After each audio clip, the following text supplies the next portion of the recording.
결론적으로 예수님께서 대답하여 이르시되 여자여 내 믿음이 크도다 내 소원대로 되리라 하시니 그때로부터 그의 딸이 나으니라. 앞에 나오는 전개되는 이야기는 그렇죠. 가나안 지방에 들어가니까 한 여인이 예수님을 찾아왔습니다. 찾아온 이유는 뭐예요? 자기 딸이 흉악한 귀신이 들렸습니다. 그때나 지금이나 귀신이 들린 사람은 세상이 어떻게 해볼 도리가 없습니다. 오늘날에도 귀신 들린 사람은 병원에 가도 병원에서 고치지를 못합니다.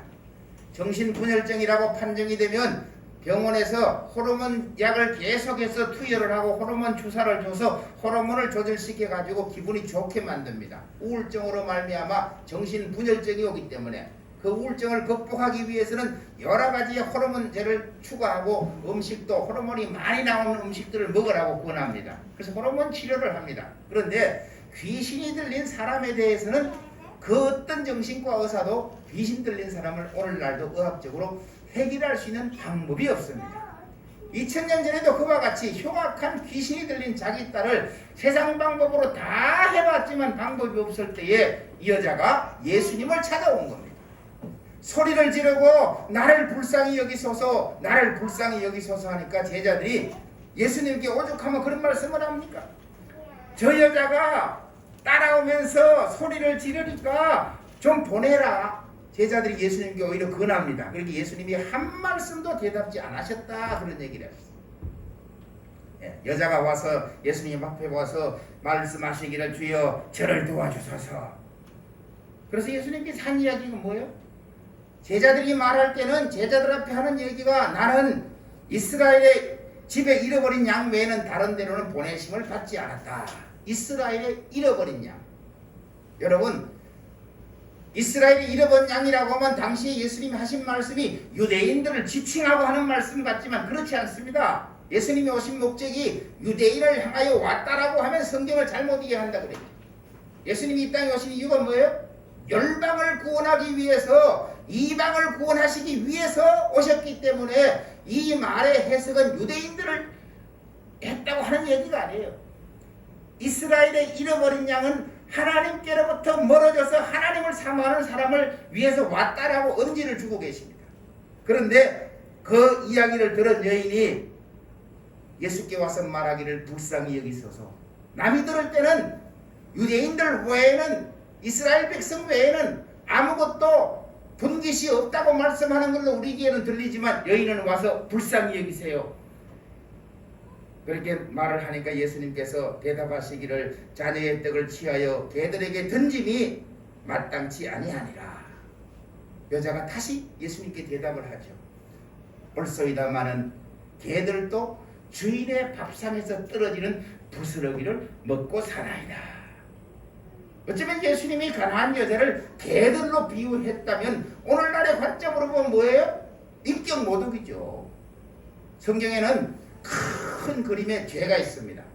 원리적인 이야기를 할 때에 죄가 뭐냐 하면 물론 하나님이 믿지 않는 게 가장 큰 죄이기 때문에 지옥 가는 죄입니다. 믿는 죄 그것이 은혜이기 때문에 천국 가는 축복입니다. 그런데 성경에서 우상을 말하면서 우리에게 죄를 이야기할 때에 하나님의 형상을 인간과 버러지, 검수로 끌어내리면 이것이 죄입니다. 하나님이 창조주시고 하나님이 주인이신데 하나님을 인격화시키거나 인간으로 모양으로 끌어내리거나 검수, 동물로 끌어내리면 이게 죄입니다. 성경에서. 두 번째는 인간을 신격화하는 자체가 죄입니다. 우리가 부처라든가 마호메트라든가 공자들을 신격화하죠. 마리아를 신격화하죠. 인간을 신격화하는 것이 하나님 앞에는 큰 죄에 속합니다. 그 다음에는 세 번째는 뭔가 하면 동물이나 식물이나 자연을 가지고 신격화하는 것이 무조건 우상이고 죄입니다. 그래서 샤머니즘이 나오고 토테미즘이 나오죠. 미신이라는 것이 뭐예요? 동물과 자연 현상을 신격화시키는 걸 가리켜 토테미즘이라고 말하고 샤머니즘이라고 말하는데 그걸 신격화시키는 엄청난 죄입니다. 또 하나 오늘날 여러분들에게 성경적인 입장을 분명히 말씀드리고 싶은 한 가지가 있는데 동물을 인격화시키는 것이 성경적으로 죄입니다. 분명히 아시기 바랍니다. 어느 땐가 설교할 시간이 있으면 이런 분야를 가지고 제가 한 40분, 50분간 더 설교를 이어갈 텐데, 여러분, 반려동물이 많죠. 대한민국에도 반려동물이 1000만 가구가 고양이나 개를 기르고 애완동물을 기릅니다. 그런데 그 반려동물을 사랑하는 건 좋은데 인격화를 시키면 죄입니다. 믿는 사람은 결코 반려동물을 인격화를 시키면 안 됩니다. 웃는 얘기로 많이 있죠. 그 뽀빠이 이상용 씨가 다니면서 코미디로 하는 얘기가 있습니다. 아이고, 기차를 타고 가는데 시골 할머니가 어떤 서울 아줌마가 강아지를 안고 전철을 타가지고 이야기하면서, 버스를 타고 이야기하면서 아이고, 내 새끼 강아지를 보고 그러더라는 거예요. 그러니까 시골 할머니가 깜짝 놀라가 아이고, 희한하기도 해라. 언제 개를 낳았대야. 자꾸 동물을 보고 자기 새끼라고 표현을 하니까 이 할머니가 웃는 소리로 언제 새끼를 강아지를 낳았대야. 그런 얘기가 있어요. 반려동물은 결코 여러분 인격화하지 말아야 됩니다. 세상이 아무리 변해도 성경적인 원칙 속에서 반려동물은 반려동물이고 동물로 취급을 해야지, 그것을 인격화시키는 순간 그것은 하나님 앞에 성경적인 죄가 됩니다. 각각의 집에 가면 서열이 있죠. 저희도 이제 저와 아내와 딸과 사위와 손주가 있는데 저희는 동물은 기르지 않습니다. 살다가 보니까 손주가 서열이 점점 높아져요. 할아버지를 뒤로 미는 거죠. 할머니를 뒤로 미는 거죠. 심지어 자기 아빠도 뒤로 밀고 자기 엄마 말만 잘 들어요. 이런 서열이 바뀌는 걸 가지고는 죄라고 말하지 않습니다. 이걸 뭐라고 그래요? 버릇이 없다고 말하죠. 버릇이 없다고.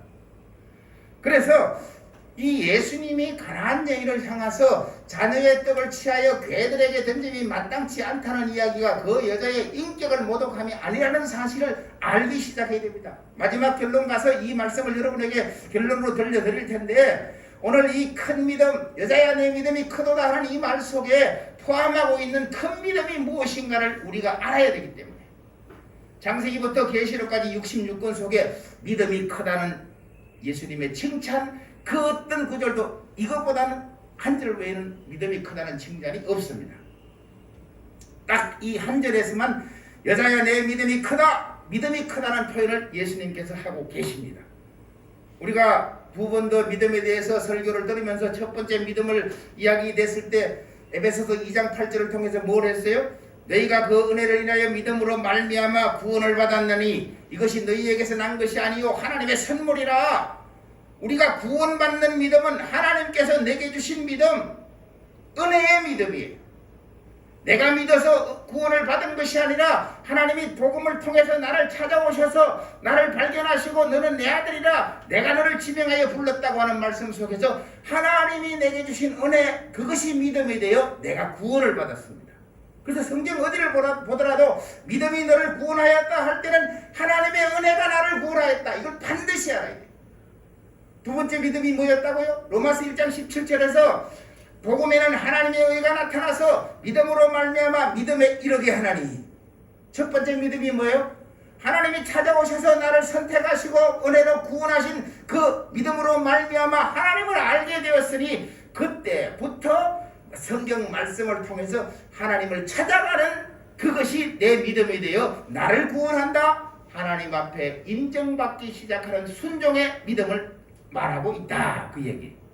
그래서 하나님께서 찾아오신 믿음과 내가 찾아가는 믿음이 있다고 두 가지를 설명했어요. 물론 큰 믿음을 이야기하니까 적은 믿음이 있고 성경에는 살아있는 믿음이 있으니까 죽은 믿음도 있습니다.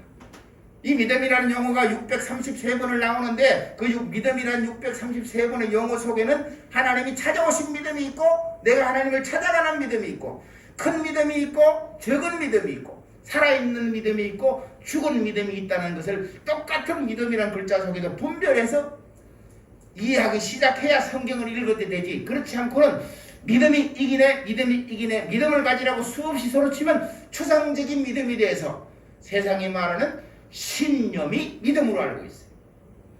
여러분, 세상적인 믿음이라는 것은 신념입니다. 내가 그렇게 알고 믿는 것, 그게 믿음이에요. 내가 의심 없이 그것을 받아들이고 믿는 것, 이게 믿음이에요. 그건 사전에 나오는 세상적 믿음이에요. 성경적 믿음은 결코 그렇지 않습니다. 오늘 여기서 제가 많은 것을 통해서 성경에 나타났던 것 중에 믿음이라는 것, 여러 묘사를 하고 있는 것 가운데 성경에서는 큰 믿음이다 라고 하는 이야기는 이 한 절에서 말하지만 우리가 성경을 읽다가 보면 다 아는 내용들이에요. 마태복음 8장에 가면 백부장 고넬료가 나옵니다. 백부장 고넬료가 예수님을 찾아와서 말합니다. 예수님, 내 하인이, 내 부하가 병들었습니다. 고쳐주소서. 그러니까 예수님께서 말합니다. 내가 가서 고쳐주리라. 그러니까 백부장이 말합니다. 아니 선생님, 내 집에 들어옴을 감당치 못하겠으니 말씀만 하시옵소서. 그러면 그가 낫겠나이다. 나도 수하에 사람이 있는데 저더러 오라 하면 오고 가라 하면 갑니다. 백부장이라고 하는 것은 오늘날 중대장처럼 100명의 부하를 데리고 있는 사람을 백부장이라고 합니다. 천부장이라고 하면 여단장처럼 1000명의 부하를 거느리고 있는 사람을 천부장이라고 말합니다. 그러니 백부장이 말하기를 나에게도 수하에 사람이 있는데 저더러 오라면 오고 가라면 가니까 예수님, 오시는 것을 감당치 못하겠으니 여기서 말씀만 하십시오. 그러면 내 하인이 낫겠나이다. 예수님께서 보시고 기이 여기며 말씀하여 이르시되 내가 이스라엘에서 이만한 믿음을 만나보지 못하였노라. 이렇게 말씀하실 때에 이 고넬료의 믿음은 큰 믿음의 소유자라고 성경은 묘사하고 있습니다. 그러나 고넬료를 향해서 믿음이 크다 그런 말씀을 하지 않았어요. 이 가난한 여인을 향해서는 여자야, 내 믿음이 크도다. 내 소원대로 되리라 했을 때에 그 시로 그 딸아이의 귀신이 나가니라. 성경은 그렇게 말하고 있어요.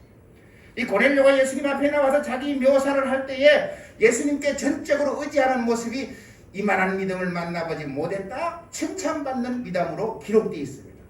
성경은 거기서 끝나지 않습니다. 마가복음 10장에 가면 디메오의 아들 바디메오가 소경이 예수가 지나간다는 소리를 듣고 소리를 지릅니다. 다윗의 자손 예수여 나를 불쌍히 여기소서.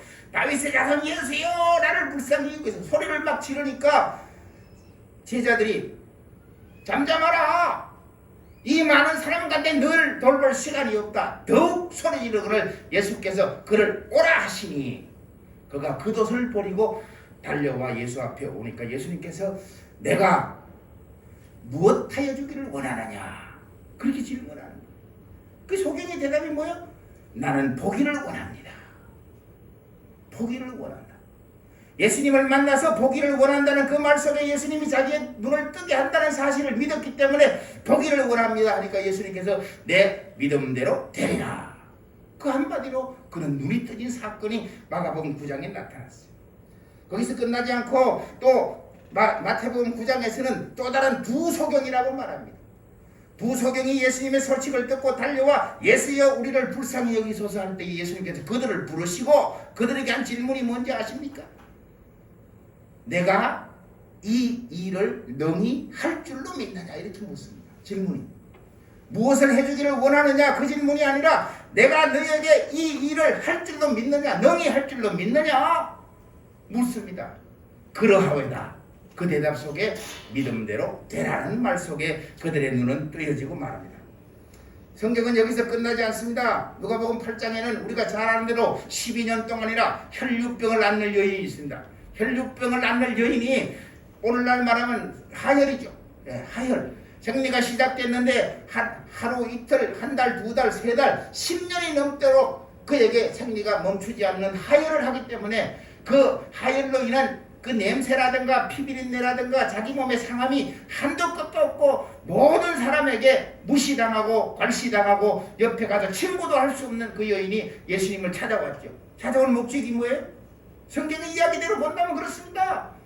내가 예수님을 찾아가서 그의 옷가락에 손만 대어도 내 병이 나을 것이란 이 믿음을 가지고 왔어요. 우리말로 세상적인 신념 같은 이것이 신념이지만 예수님을 만났을 때에 일어난 기적을 체험하는 것은 신념이 아닙니다.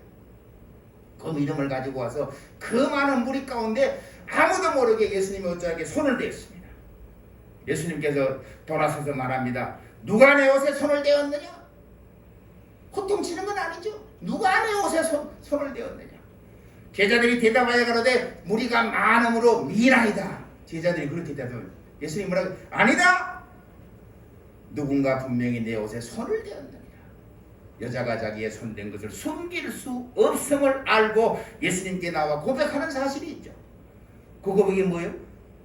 내가 예수님 옷에 손만 대어도 낫겠다는 내 질병의 이 더러운 모든 문제를 가지고 와서 예수님 해결받기를 원합니다. 그래서 내가 손을 대었습니다. 예수님께서 말하죠. 여자야, 너의 믿음이 너를 구원하였느니라. 그 시로 그 질병이 나았다라고 성경은 말하고 있습니다.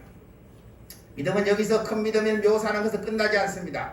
우리가 흔히 야고보서에서 말하면 행함 없는 믿음은 그 자체가 죽음인 것이라, 이 용어는 다 우리가 알고 있습니다. 그런데 2장에 가면 22절에 어떤 용어가 나오는지 아세요?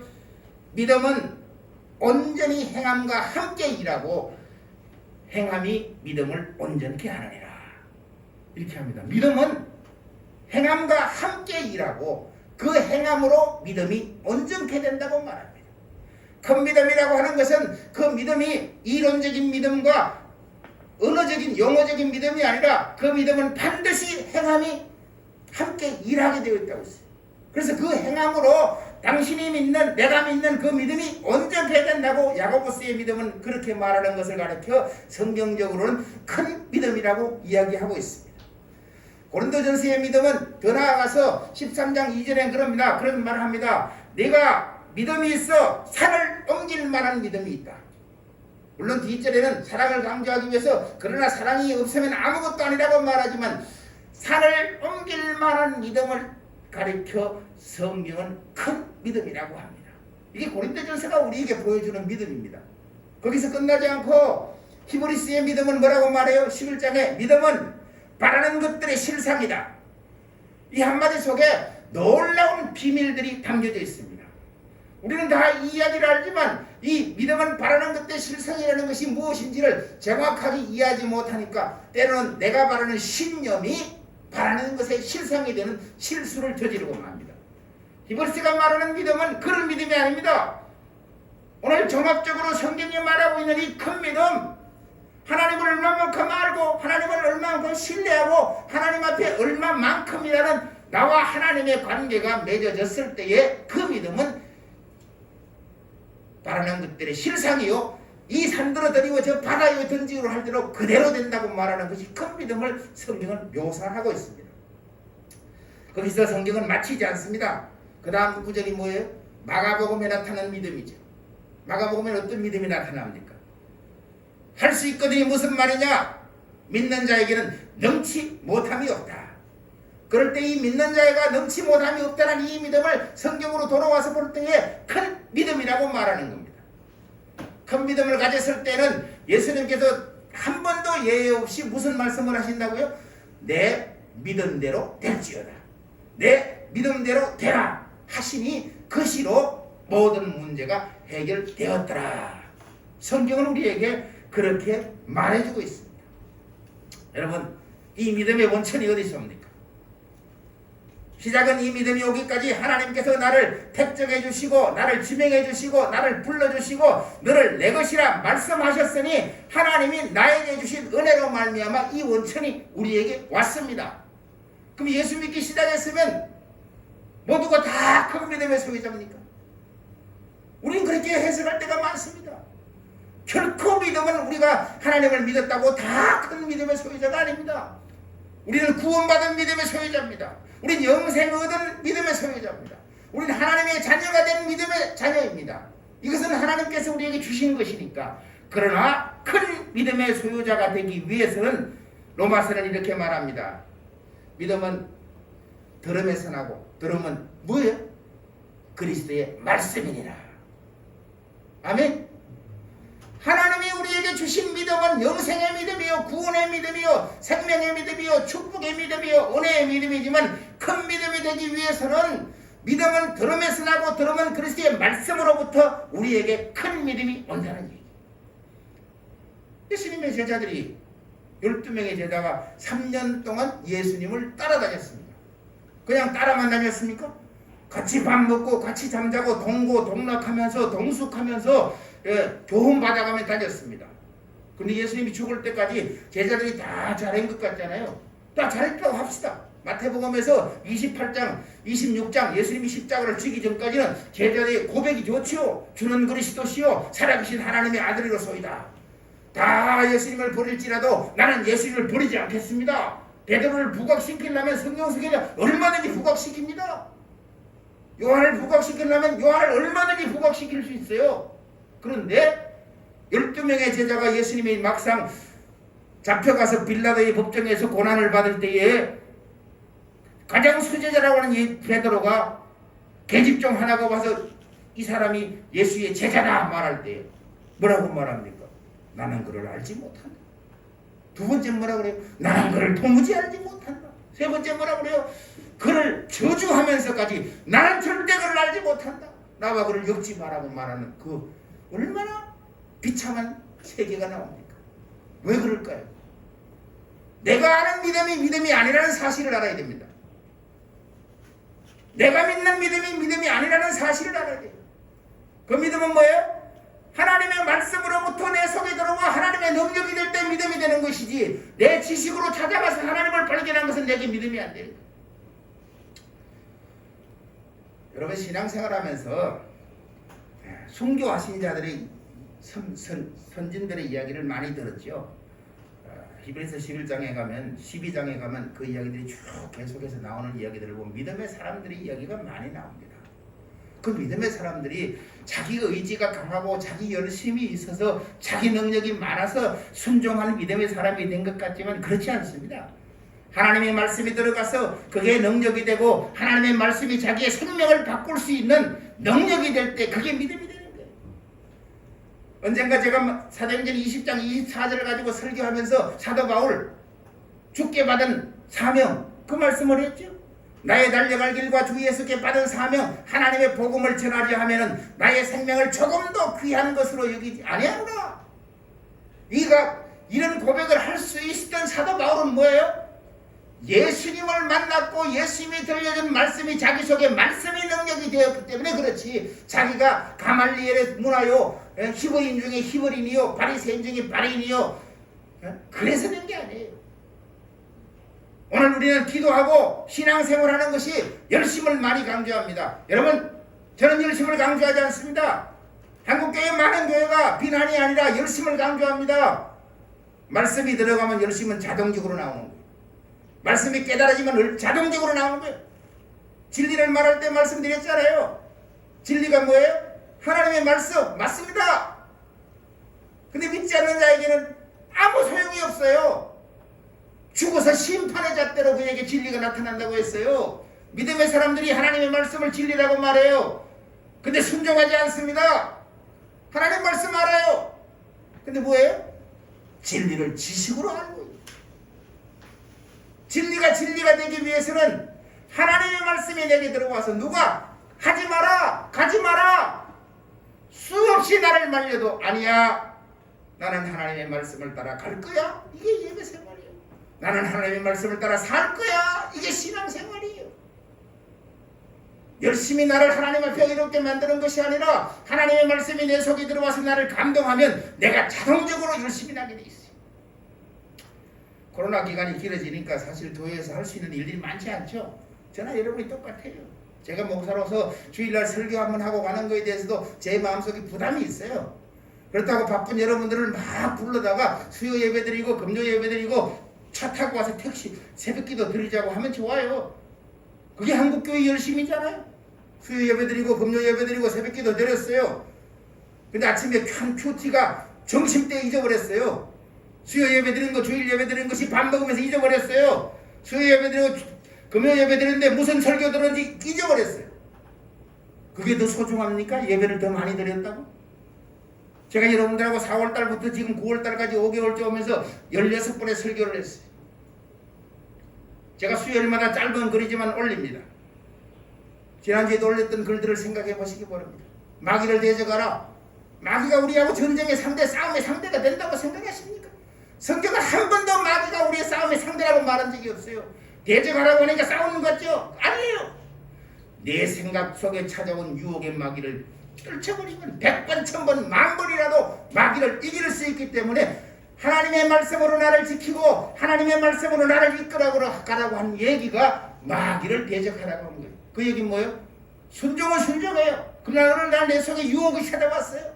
화도 났어요. 화나는 나를 다스리는 것이 마귀를 대적하는 거예요.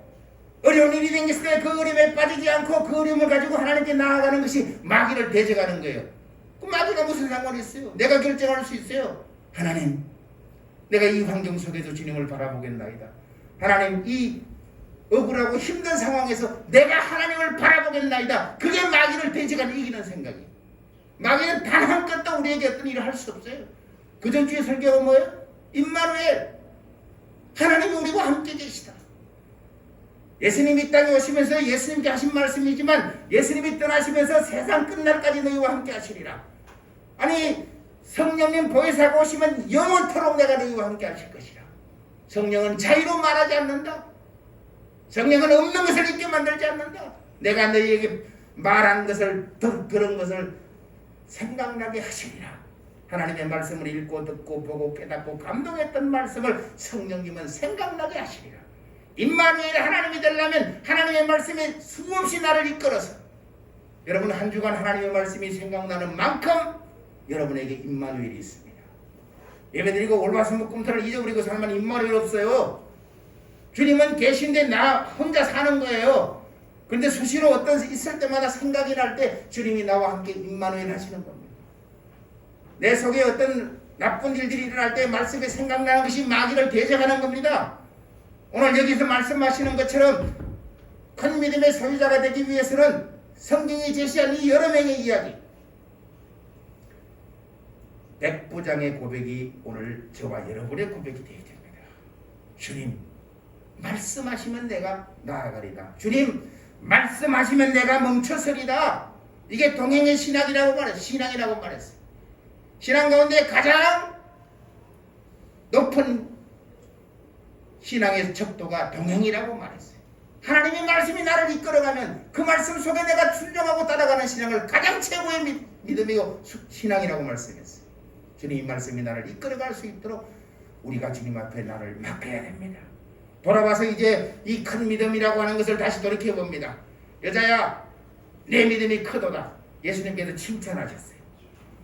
그와 예수님의 대화 가운데는 아들의 떡을 취하여 개들에게 던짐이 마땅치 않다고 말씀하셨어요.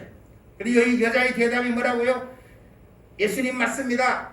개들도 주인의 밥상에서 떨어지는 부서기를 먹나이다. 이 66권의 성경을 보면서 하나님과 아담의 관계가 무슨 관계라고 하는지 생각이 납니까? 하나님은 창조자고 아담은 피조물이라고 그랬어요. 그게 하나님은 조물주요, 사람은 만들어진 사람. 생명의 근원이 하나님께 있고 이 생명이 사람에게 전달되었어요. 그래서 우리가 우리의 형상을 따라 우리의 모양대로 사람을 만들고 그러 우리를 대신해서 하나님을 대신해서 이 땅을 다스리게 하자. 하나님의 의도가 그거라고 했어요. 그런데 그것을 이루어 가려고 하면 이 아담과 하와 인간이라는 존재가 하나님 편에 붙어 있어야 돼. 하나님 안에 있어야 돼. 그래서 요한복음 15장에는 나는 포도나무여 너희는 가지라, 내 아버지는 농부라, 이렇게 말하면서 붙어 있는 것을 이야기하는 거예요. 안에 있는 것을 말하고 있는 거예요. 그런데 마귀가 찾아와서 유혹하지요. 야, 선악을 알게 하는 나무 먹으면 죽는다고 하더냐? 정녕 먹으면 눈이 밝아져 하나님과 같아지리니, 유혹을 하죠. 그 말을 듣고 가서 보니까 먹음직도 하고 보암직도 하고 지혜롭게 할 만큼 탐스럽기도 했다, 그렇게 말했어요. 그래서 하와가 그것을 따먹고 남편에게도 주었어요. 그러니까 그들이 뭐 했어요? 눈이 밝아진지로, 하나님과 같아진다고 생각했는데 눈이 밝아지니까 뭐요? 피조물의 한계 속에서 벗고 있는 자기의 부끄러운 수치를 알게 됐어요. 부끄러운 수치가 뭐요? 아, 내가 알지 못한 것을 알면서 선악과 하나님의 말씀을 위배했구나를 깨닫게 된 거예요. 그 순간 그들이 하나님의 명령을 어기는 순간 생명의 관계가 사망의 관계로 단절이 일어나고 있어요.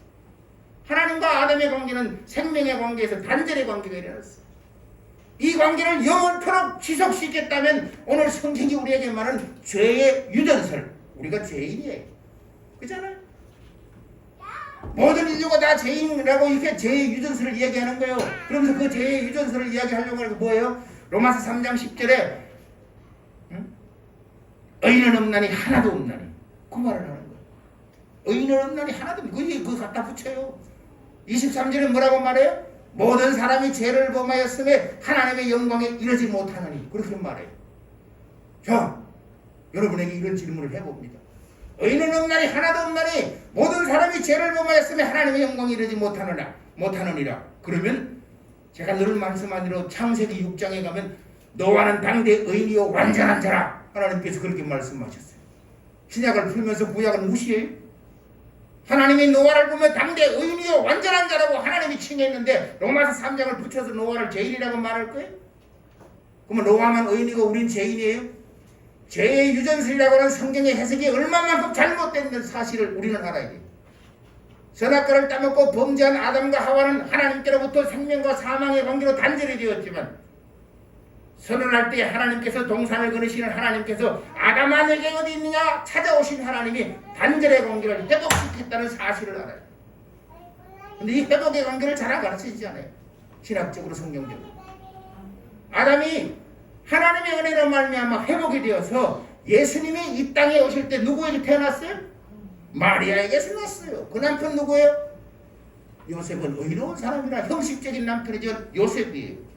마리아가 하나님을 믿는 신실한 사람이고 그 남편 요셉도 예수님께서 말하는 거예요. 선사가 말하는 거예요. 그 남편 요셉은 의로운 사람이라. 의롭다는 얘기가 뭐예요? 그 속에 누가 있어요?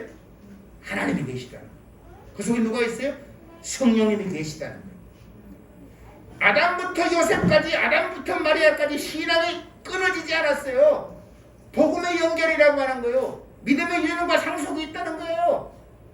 그 중에 사망이 끊어졌으면 모든 순간마다 우리가 뭐 자식을 가르쳐서 우리가 전도해서 구원하는 것 같지만 결코 그게 아니라는 거예요.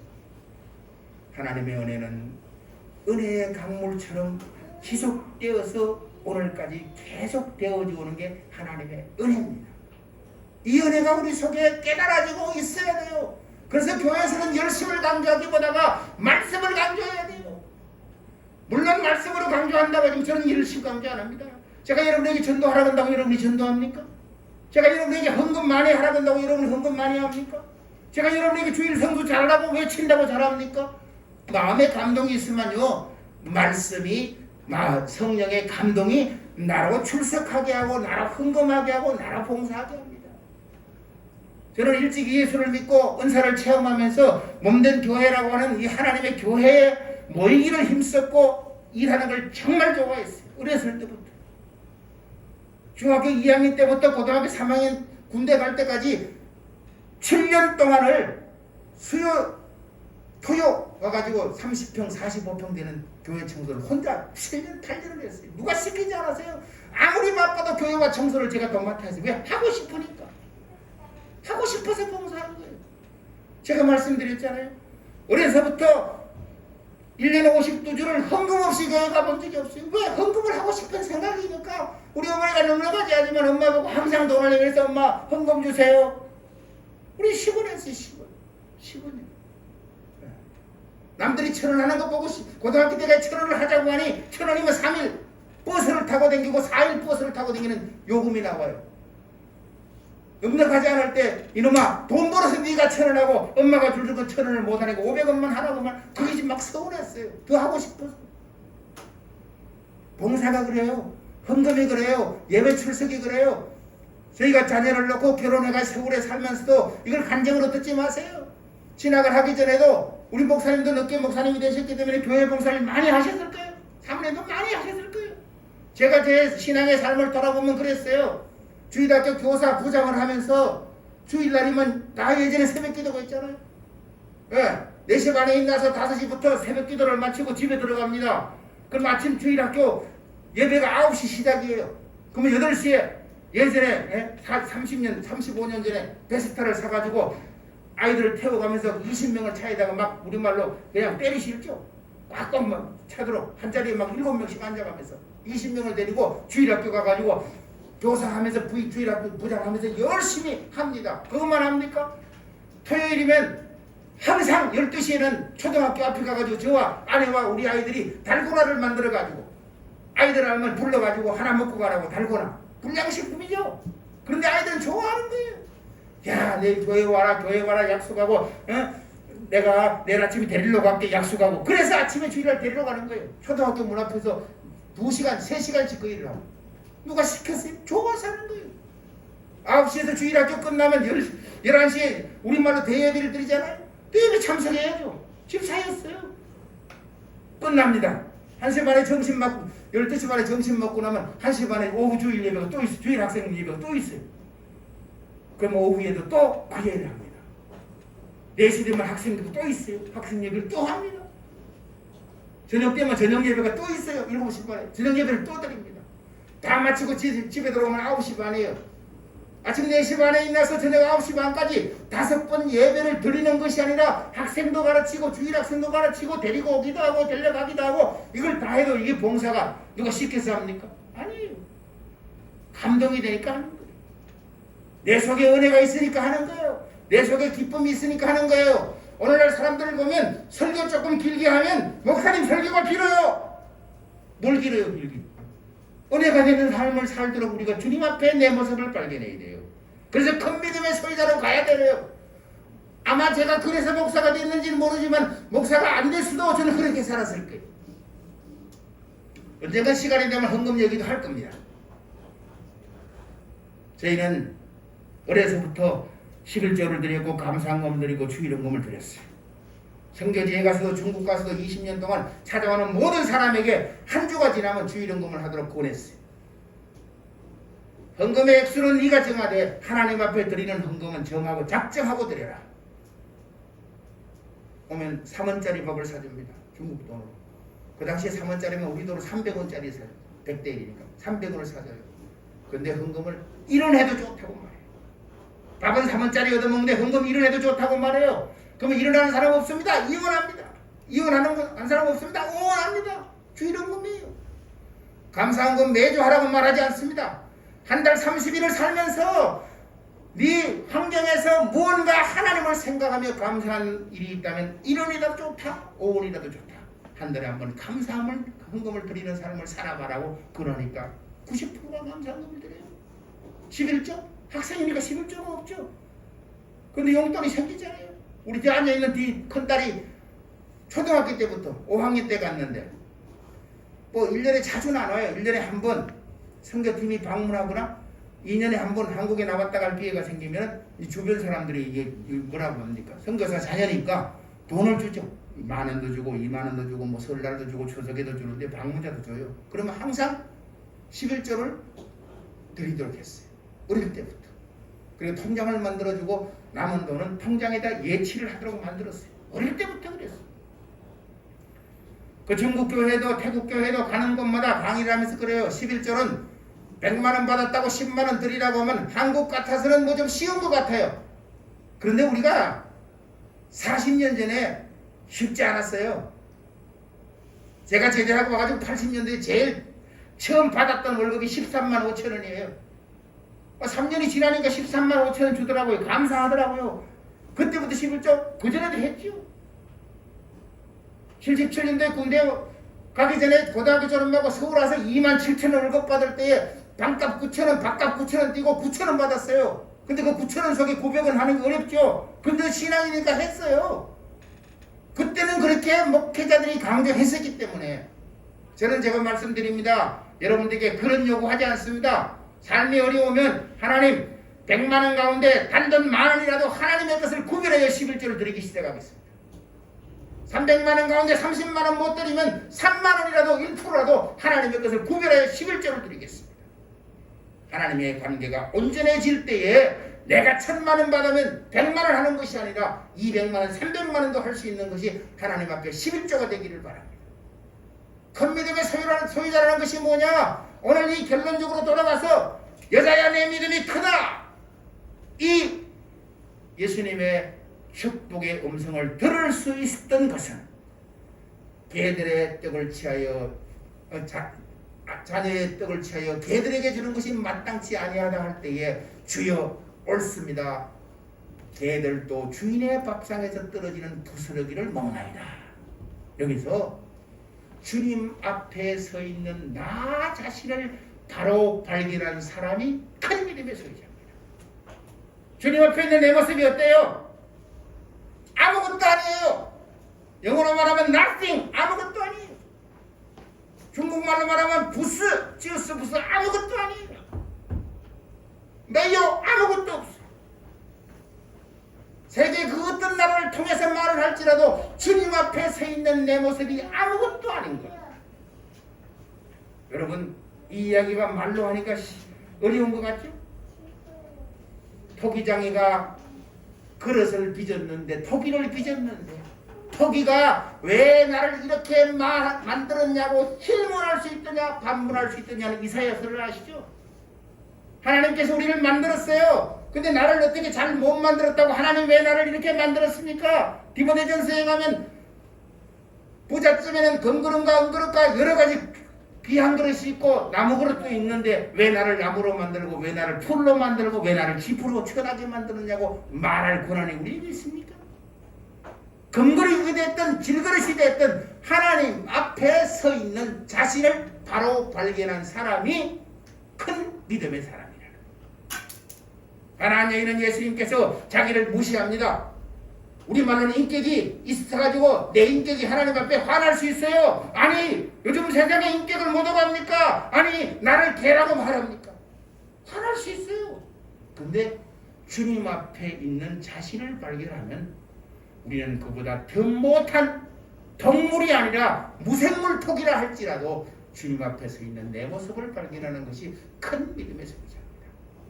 뭔가 대답을 잘하고 뭔가 뭘 깨닫고 해서 큰 믿음의 소유자가 아니에요. 하나님의 말씀 앞에 서 있는 내 모습을 바르게 발견한 사람이 큰 믿음의 소유자다. 그랬을 때 주님께서는 내 믿음대로 되라, 내 믿음대로 되리라. 이 두 마디의 이야기가 우리가 간구하고 구하고 부르짖는 모든 응답을 해결해 주십니다. 아멘. 너는 내게 부르짖으라, 내가 크고 비밀한 것을 너에게 알려주리라. 예레미야서에도 말하지만 우리의 요구를 따라 부르짖는 것이 아니라 주님 앞에 서 있는 내 모습을 발견하고 주님께서 내게 주신 사명, 주님께서 내게 알게 하신 하나님의 뜻, 그 뜻을 이루게 하기 위해서 내가 여기 있나이다. 그 일을 위해서 나를 축복하옵소서. 아멘. 왜 마태복음 6장 34절에는 너희는 먼저 그의 나라와 그의 의를 구하라. 그리하면 내가 이 모든 것을 너희에게 더하시리라. 이 말이 뭐예요? 이 말이 곧 오늘 이 큰 믿음의 여자가 주님 앞에 자신을 발견했던 것처럼 하나님의 의도와 하나님의 말씀을 깨닫고 그 하나님의 말씀의 의도대로 되기를 원하는 마음을 가지면 이 모든 것이 너희에게 더하시리라는 예수님의 축복이 저와 여러분의 것인 것을 기억하기 바랍니다.